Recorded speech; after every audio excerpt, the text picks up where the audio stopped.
그는 어느 날 그 방에서 깨어났습니다. 눈꺼풀을 뜨는 순간 감각은 물의 냉기와 함께 들어왔습니다. 침대 아래는 이미 무릎 가까이 물이 차 있었으며 침묵 속에는 작은 물방울들이 방 안 어딘가에서 끝없이 울리고 있었습니다. 바깥에서 들려야 할 세상의 소음은 존재하지 않았습니다. 바람도, 자동차 소리도, 사람의 기척도, 오직 축축한 물 비린내와 낮게 울리는 물의 맥박만이 그를 감쌌죠. 그는 잠긴 가구 위를 조심스레 밟으며 창문으로 다가갔습니다. 창 너머로 보인 건 세상이 아니었습니다.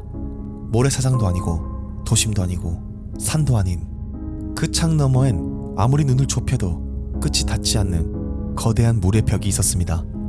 끝도 없이 펼쳐진 바다의 막, 그것은 하늘을 가리고 있었습니다. 안녕하십니까, 홍시네마입니다. 요즘 해외여행 정말 많이들 가시는데요. 게다가 백룸에 빠져버렸을 때 인터넷이 터지지 않으면 어쩔까 두려우시다고요? 또한 해외여행 가실 때 비싼 데이터 요금도 큰 고민거리 중 하나입니다. 이제 세일리 20이면 그 걱정은 끝이죠. 190개국 이상의 대부분의 나라에서 본인에게 필요한 데이터 플랜을 선택할 수 있고요. 한번 설치로 여러 국가에서 계속 쓸 수 있어서 매번 줄이나 전화를 기다리며 심을 바꿀 필요도 없습니다. 로밍 요금 줄이고 공공 와이파이 찾느라 헤맬 일도 없어요. 당연히 또 보안 기능도 탑재되어 있으니 가상 위치 변경, 광고 차단 기능까지 더하여 안전하게 브라우징 할 수 있고요. 앱 하나로 이심 설정까지 간편하게 끝. iOS, 안드로이드, 전기기 호환에 24시간 고객 지원까지 제공됩니다. 지금 제 댓글과 설명란의 링크 sailly.com/홍시네마를 입력하시거나 앱을 다운로드하시고 결제 코드 홍시네마를 입력하시면 15% 할인 혜택도 받아볼 수 있습니다. 여행 준비 이제 세일리 20만 하면 충분합니다. 감사합니다. 그는 창을 두드려봤습니다. 진동은 벽 너머로 퍼지지 않았고 되돌아오는 건 무반향의 정적뿐이었죠. 이 방은 마치 수조 속의 집 같았습니다. 물은 아래에서부터 천천히 차올랐고 시간이 흐를수록 가구들의 밑면이 젖어가고 있었죠. 그는 서둘러 아직 젖지 않은 것들을 챙기기 시작했습니다. 방 한켠에는 낡은 책 몇 권, 오래된 금속 라이터, 반쯤 녹슨 통조림 몇 개가 있었습니다.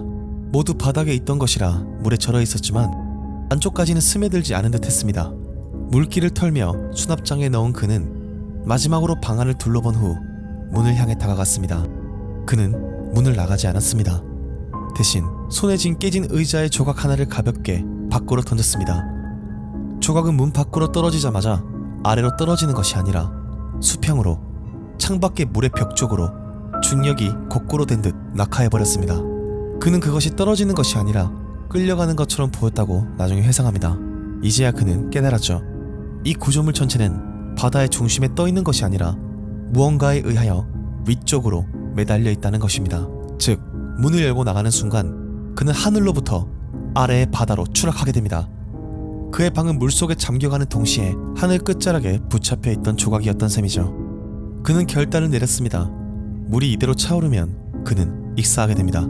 이곳은 구조되지 않습니다. 그는 오로지 스스로의 결단만으로 탈출할 수 있었습니다. 그는 방 한켠의 창고에 있던 오래된 구명보트를 꺼내 펼쳤습니다. 손으로 공기를 채워놓고 가장 가벼운 짐을 챙긴 뒤 우비를 뒤집어 썼습니다. 그리고 문을 열고 중력의 낙하에 몸을 맡겼죠.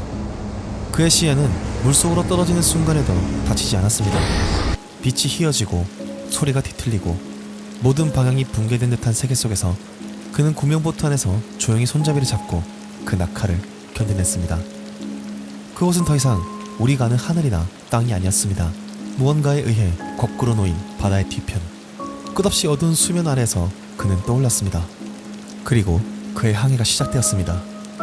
보트가 표면 위에 부유하기 시작했을 때 그는 방향을 알 수 없었습니다. 태양은 존재하지 않았고 구름은 멈춰 있었으며 하늘은 짙은 회색과 동시에 비를 뿌려댔고 바다는 칠흑처럼 어두웠습니다. 그는 위와 아래, 동과 서의 경계를 잃은 채 조용히 노를 저었죠. 처음 며칠 동안 그는 아무것도 보지 못했습니다. 무한히 이어지는 물결, 그리고 그 물결 너머에서 간혹 들려오는 설명할 수 없는 울음소리. 그 소리는 인간의 목소리처럼 들리기도 했고 물 아래에서 큰 금속을 비틀 때 나는 소리처럼 왜곡되기도 했습니다. 때로는 아주 가까이에서 들려오고 때로는 지평선 너머에서 메아리치듯 흘러들어왔죠. 그는 자신이 지금도 살아있는 것인지 확신할 수 없었습니다. 살이 점점 말라가고 식량은 빠르게 줄어들어갔죠. 그는 비가 고인 비닐 조각들을 모아 식수로 사용하며 버텼습니다. 이따금 무언가 거대한 게 같은 방향으로 따라오고 있다는 감각과 고무보트의 방향이 변하면 뒤늦게 따라오는 깊은 압력이 느껴졌지만 그는 노를 멈추지 않았습니다. 네 번째 날 아침, 그는 먼 수평선 위에서 구조물을 발견했습니다. 낡은 시추선, 철로 된 외벽은 녹슬어 있었고 한쪽에서 희미하게 전멸하는 라이트가 감지되었습니다.